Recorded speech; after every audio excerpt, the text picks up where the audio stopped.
কুম্ভ রাশি কুম্ভ লগ্ন Aquarius sign জাতক জাতিকাদের সূর্য এবং রাহুর সংমিলন সংযুক্তি ইউতি বা সান রাহুর কনজাংশনের প্রভাবে আপনাদের জীবনে ঠিক কী কী প্রভাব পড়তে চলেছে আগত একটি মাস সে বিষয়ে ভিডিওটিতে আমরা বিস্তারিত আলোচনা করব। প্রসঙ্গক্রমে আপনাদেরকে জানিয়ে রাখি এই 2024-এর 14ই মার্চ বৃহস্পতিবার দুপুর 12:46 সূর্য রাশি পরিবর্তন করে আপনাদের 12th হাউসে গোচর করবে, যেখানে রাহু আগে থেকেই বসে আছে, যার ফলে গ্রহণ যোগ তৈরি হবে। এই যোগ থাকবে 2024-এর 13ই এপ্রিল শনিবার রাত 9:14 পর্যন্ত। তাহলে এক্স্যাক্টলি প্রায় একটি মাস সূর্য রাহুর সংমিলন ঘটতে চলেছে আপনাদের ব্যয়ের ভাবে, মোক্ষের ভাবে। আর তার উপরে শনি আপনাদের রাশিতে 7.5-এর দ্বিতীয় চরণে আছেন। 2024 সাল শনির বছর, এর জন্য এই আলোচনাটি আপনাদের ক্ষেত্রে আরও গুরুত্বপূর্ণ। আর এবছর কিন্তু বছরের প্রথম চন্দ্রগ্রহণ পড়েছে দোল পূর্ণিমার দিন 25শে মার্চ। সেটিও কিন্তু এই 14 থেকে 13 তারিখের মধ্যে, 14ই মার্চ থেকে 13ই এপ্রিলের মধ্যে। আবার বছরের প্রথম সূর্যগ্রহণও পড়েছে 8ই এপ্রিল, সেটিও এই টাইম ফ্রেমের মধ্যে। এর জন্য আলোচনাটি আরও গুরুত্বপূর্ণ। স্কিপ না করে পুরোটাই শুনবেন যদি ভিডিওটির প্রকৃত মর্মার্থ আপনারা উপলব্ধি করতে চান। পরিশেষে যেমন প্রতিকার নিয়ে আলোচনায় আমরা থাকি তেমনটি তো আছি। তো চলুন কথা না বাড়িয়ে আলোচনায় প্রবেশ করা যাক। কুম্ভ রাশি কুম্ভ লগ্ন অ্যাকোয়ারিয়াস সাইন জাতক জাতিকারা কালপুরুষের রাশিচক্র অনুযায়ী আপনারা 11তম রাশির আন্ডারে পড়েন। আপনাদের রাশির অধিপতি শনি গ্রহ। স্ক্রিনে আপনারা যে ছকটি দেখতে পাচ্ছেন এটি 14ই মার্চ থেকে 13ই এপ্রিল পর্যন্ত সূর্য রাহুর গ্রহগত গোচরের ছক। সূর্য এবং রাহু অবস্থান করবে কোথায়? আপনাদের 12th হাউসেই। এখানেই থাকবে এই পুরো একটি মাস জুড়ে। এখান থেকে সূর্য রাহু দুজনেরই পূর্ণ দৃষ্টি থাকবে আপনাদের রোগঋণ শত্রুর ভাবে 6th হাউসে। এছাড়া রাহুর দৃষ্টি 4th হাউসে এবং আপনাদের অষ্টম ভাব আয়ুর ভাবেও কিন্তু থাকতে চলেছে। প্রথমতই আপনাদেরকে জানিয়ে রাখবো, সূর্য কিন্তু সৌরজগতের রাজা। Sun is the king of the solar system. অর্থাৎ এই সৌরজগতের রাজা সূর্য।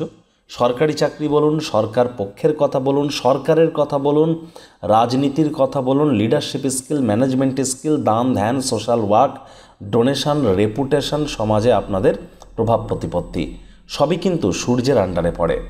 আর রাহুও কিন্তু রাজা। Rahu is also king, but the king of this Kaliyuga. এই কলিযুগের রাজাই তো রাহু। আর রাহু কিন্তু অত্যন্ত গুরুত্বপূর্ণ একটি গ্রহ, তার কারণ একজন ভিখারিকে রাতারাতি রাহুই কিন্তু কোটিপতি বানিয়ে থাকে। আর রাহুও রাজা, সূর্যও রাজা, কিন্তু সূর্য রাহু একে অপরের মিত্র তো নয়। আমরা জানি সূর্যে গ্রহণ তৈরি করে থাকে রাহু। রাহুর কারণেই তো সোলার এক্লিপস হয়, সূর্য গ্রহণ হয়। তাহলে গ্রহণযোগ তৈরি হলো আপনাদের 12th হাউসে। আপাতত এ পর্যন্ত ক্লিয়ার।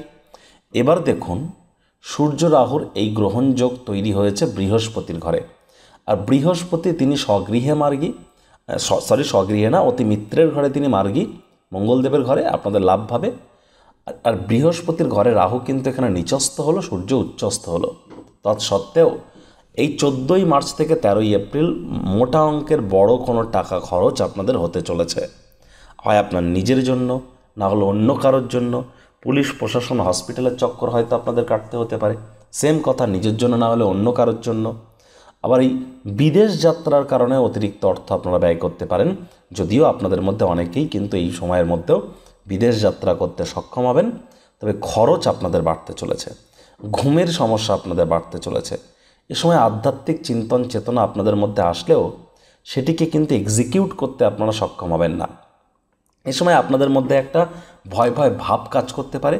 শত্রুপক্ষ আদৌ না থাকা সত্ত্বেও আপনার মনে হবে যে শত্রুপক্ষ আপনার উপরে হাবি হয়ে বসে আছে। এ সময় কিন্তু আপনাদের ক্ষেত্রে মস্তিষ্ক ভ্রমিত হওয়ার যোগ প্রবল।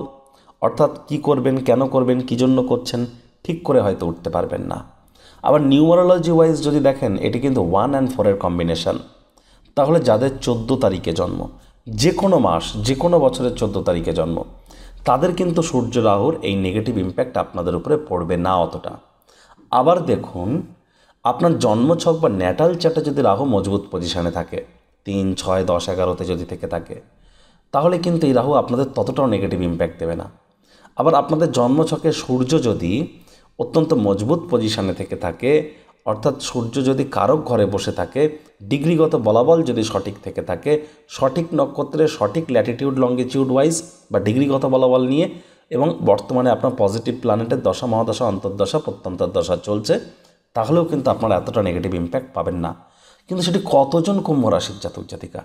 হার্ডলি 10-20%। এখন যে আলোচনাটি করছি এটি তো এই পৃথিবীতে যতজন কুম্ভ রাশির জাতক জাতিকা আছেন তাদের প্রত্যেকের জন্য, আপনার জন্য তো ব্যক্তিগত নয়, আপনার ক্ষেত্রেও খাটবে, 70-80% অ্যাভারেজ খাটবে। তার কারণ দেখুন, আপনার রাশি কুম্ভ হতে পারে কিন্তু আপনার লগ্ন তো কুম্ভ হবে তার কোনো মানে নেই। রাইজিং সাইন আছে, সান সাইন আছে, মুন সাইন আছে, এতগুলি ব্যাপার আছে। আপনার কুম্ভ রাশি হলেও আর যার কুম্ভ রাশি আছে তার জন্মের ডেট এক সময় না হতে পারে, টাইম এক সময় না হতে পারে। তাহলে আমরা ইন জেনারেল আলোচনা করছি। আপনারা যদি চান আপনাদের ব্যক্তিগত জন্মগত ছক বা ন্যাটাল চার্টের সাথে সাথে বর্তমান প্ল্যানেটারি ট্রানজিটের চার্টকে একসাথে কম্বাইন করিয়ে 100% অথেন্টিক পার্সোনাল বা ব্যক্তিগত গণনা আমাদের দ্বারাই করাতেই পারেন। এর জন্য দেখছেন স্ক্রিনে নাম্বার ফ্ল্যাশ হচ্ছে। সূর্য রাহুর পূর্ণ দৃষ্টি থাকবে কোথায়? আপনাদের 6th হাউসে। আর আপনাদের 6th হাউসের অধিপতি বুধ। বুধ কিন্তু 7 তারিখ থেকে 26 তারিখ পর্যন্ত রাহুর সঙ্গে সম্মিলিত হয়ে জড়ত্ব নামক একটা যোগ তৈরি করে থাকবে, যার ফলস্বরূপ আপনাদের 26 তারিখ পর্যন্ত অন্তত মার্চের জীবনের ব্যাপারে, কেরিয়ারের ব্যাপারে, ফিনান্সের ব্যাপারে, ফ্যামিলির ব্যাপারে, লাইফের ব্যাপারে ইভেন কোনো গুরুত্বপূর্ণ সিদ্ধান্ত নেওয়া থেকে আপনাদের বিরত থাকা উচিত।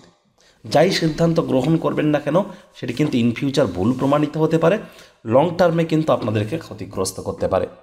এ সময় শেয়ার মার্কেটে অর্থ বিনিয়োগ করাটা একদমই উচিত হবে না। মনে রাখবেন, শেয়ার মার্কেটে যখনই মার্কারি অস্ত হয়, বুধ যখন অস্ত যায় বা বুধ যখন নিচস্ত হয় অথবা বুধ যখন কোনো দোষের আন্ডারে পড়ে যায়, তখন কিন্তু শেয়ার মার্কেটে প্রেডিক্টেবিলিটি কাজ করে না, মার্কেট ভলাটাইল হয়ে যায়। এটিও কিন্তু আমাদের জানার প্রয়োজন আছে। সূর্য রাহুর পূর্ণ দৃষ্টিগত কারণে কিন্তু এ সময় বেকার যুবক যুবতীদের নতুন চাকরি, নতুন কর্মসংস্থান তো হতে পারে, তবে প্রচেষ্টা কিন্তু আপনাদেরকে আরও জারি রাখতে হবে। মামা মাতামহ মাতৃকুলের তরফ থেকে কোনো নেগেটিভ নিউজ আপনারা এ সময় পেতে পারেন। স্বামী স্ত্রী এ সময় আপনাদের একে অপরের স্বাস্থ্যের দিকে অতিরিক্ত নজর দিতে হবে, সাবধানে গাড়ি ঘোড়া চালাতে হবে, তা না হলে শরীরে চোট আঘাত কিন্তু লাগতেই পারে। লং ডিস্টেন্স জার্নি আপনাদের একদমই কিন্তু এ সময় করা উচিত নয়। এ সময় আপনাদের খুব কেয়ারফুল থাকা উচিত। এ সময় এ বিষয়ে শ্বশুর শাশুড়ির নামে বদনামি করবেন না। শ্বশুর শাশুড়ির নামে বদনামি করলে জন্মছকের ভালো রাহু কিন্তু খারাপ ফল দেয়, এটি জানার প্রয়োজন আছে, অনেক কিছু জানার প্রয়োজন আছে। দেখুন, যাদের চোখের, ত্বকের, দাঁতের সমস্যা আছে বা স্মোকিং বা অ্যালকোহলের মতো প্রবলেম আছে, এই যে 5টি জিনিস বললাম এর মধ্যে যদি 1-2টি আপনাদের থেকে থাকে, বুঝতে হবে রাহু দ্বারা আপনারা পীড়িত। যদি সূর্য ওঠার আগে ঘুম থেকে না উঠতে পারেন, যদি আপনার মধ্যে নেতৃত্ব দেওয়ার ক্ষমতায় আপনারা কিছুটা ঘাটতি অনুভব করছেন, দান ধ্যান করেন না, তাহলে আপনাদের জন্মছকে সূর্য পীড়িত আছে, প্রতিকার করিয়ে নিন, তা না হলে আরও বেশি টেনশন বাড়তে পারে। স্বামী স্ত্রী এ সময় শব্দ চয়নের দিকে অতিরিক্ত নজর দিতে হবে। পৈতৃক সম্পত্তি নিয়ে কোনো প্রকার বাক্য বাদানো বিবাদে জড়িয়ে পড়লে কিন্তু হবে না। রিসার্চ অ্যান্ড ডেভেলপমেন্টে কিন্তু আপনারা এ সময় R&D সেক্টরে আপনারা কিন্তু এ সময় একটু মনের সন্তুষ্টি অনুযায়ী যে কাজ পাবেন তা তো নয়। আবার আপনাদের 4th হাউসে যেহেতু রাহু দৃষ্টি থাকছে, নতুন জমি বাড়ি গাড়ি এ সময় আপনাদের মোটেই ক্রয় করা উচিত নয়। পুরনো জমি বাড়ি গাড়িও বিক্রয় করা উচিত নয়। এ সময় আপনার নিজের রক্ত, হৃৎপিণ্ড, বুক, ফুসফুস সম্পর্কে খুব সাবধান থাকতে হবে। হয় আপনার মায়ের স্বাস্থ্যের অবনতি হবে, না হলে মায়ের কর্মের অবনতি হবে, তা না হলে আপনার সাথে আপনার মায়ের সম্পর্কের অবনতি হবে। আর এমনটি হয়তো যাদের রাহু জন্মছকে দুর্বল তারা লক্ষ্য করে দেখুন, নভেম্বর, ডিসেম্বর, জানুয়ারি, ফেব্রুয়ারি মাসের মধ্যে এমন কোনো না কোনো ঘটনা আপনাদের সঙ্গে ঘটেছে অলরেডি। সুখভাব কিন্তু ক্ষতিগ্রস্ত হয়েছে। তার মানে এই নয় যে সকল ক্ষেত্রে আপনার নেগেটিভ ইম্প্যাক্ট পাবেন। শনি আপনাদের রাশিতে বসে আছেন এবং শনি বৃহস্পতির রাশিতে গোচর করবেন। যদিও শনি এখানে বসে আছেন, তিনি নিজের গৃহে সহস নামক পঞ্চমহাপুরুষ যোগ তৈরি করে, তৎসত্ত্বেও 7.5-এর ঢাইয়াও 7.5-এর দ্বিতীয় চরণও তো আপনাদের চলছে, যার ফলস্বরূপ এ সময় আপনার হেলথ ওয়াইজ আপনাকে অত্যন্ত কনসাস থাকতে হবে। এ সময় কিন্তু শনির পূর্ণ দৃষ্টিও থাকবে আপনাদের দাম্পত্যভাবে। স্বামী স্ত্রী অত্যন্ত সাবধান। ব্রেকআপের মতো ঘটনাও কিন্তু ঘটে যেতে পারে এই 14ই মার্চ থেকে 13ই এপ্রিল। কী করছেন, কেন করছেন, কী বলছেন, কেন বলছেন, ভেবেচিন্তে বলুন। To be a good speaker one have to be the listener first. বোবার কিন্তু কোনো শত্রু নেই, কথা বলুন কম, শুনুন বেশি। এই যে একটি মাস আধ্যাত্মিক চিন্তন চেতনায় নিজেদেরকে নিমজ্জিত রাখুন। সকাল সকাল ঘুম থেকে উঠে সূর্য প্রণাম করুন, সূর্যদেবের প্রণাম মন্ত্র জপ করুন। ওম জবা কুসুম শঙ্কাশাং কাশ্যপেয়াং মহাদুতিম ধান্তারিং সর্বপাপগ্নং প্রণত হস্মি দিবাকরম। সূর্যের আলোর নিচে স্নান করে নিন, রবিবার করে হোয়াইট কালারের ড্রেস পরুন, বাদবাকি সময় একটু ব্লু কালারের ড্রেস পরার চেষ্টা করুন। রাহুর কালার কিন্তু ব্লু কিন্তু রাহু অত্যন্ত পছন্দ করে। এছাড়া শুনতে খারাপ লাগলো, পটি করার যে জায়গাটা সেটা আমরা যদি ব্রাশ দিয়ে, একটু ফিনাইল দিয়ে, একটু অ্যাসিড দিয়ে বা হারপিক দিয়ে যদি আমরা দুদিন অন্তর অন্তর পরিষ্কার করি, দেখবেন রাহু কিন্তু অত্যন্ত সন্তুষ্ট হয়। তাহলে এই যে একটি মাস, এটিও কিন্তু আপনাদের অত্যন্ত শুভ পরিগণিত হতে পারে। পিঁপড়েদেরকে মারবেন না, যতটা সম্ভব আয়রন করে ড্রেস পরা যায় সেটি আপনাদের ক্ষেত্রে বেটার। তো বন্ধুরা, ভিডিওটি আপনাদের ঠিক কেমন লাগলো? আপনাদের সুচিন্তিত মতামত আশা করি আপনারা নিচের কমেন্ট বক্সে লিখে জানাবেন। ভিডিওটি ভালো লাগলে একটি লাইক করতে ভুলবেন না। এই আশা রেখে আমি আমার বাণীকে এখানেই বিরাম দিলাম।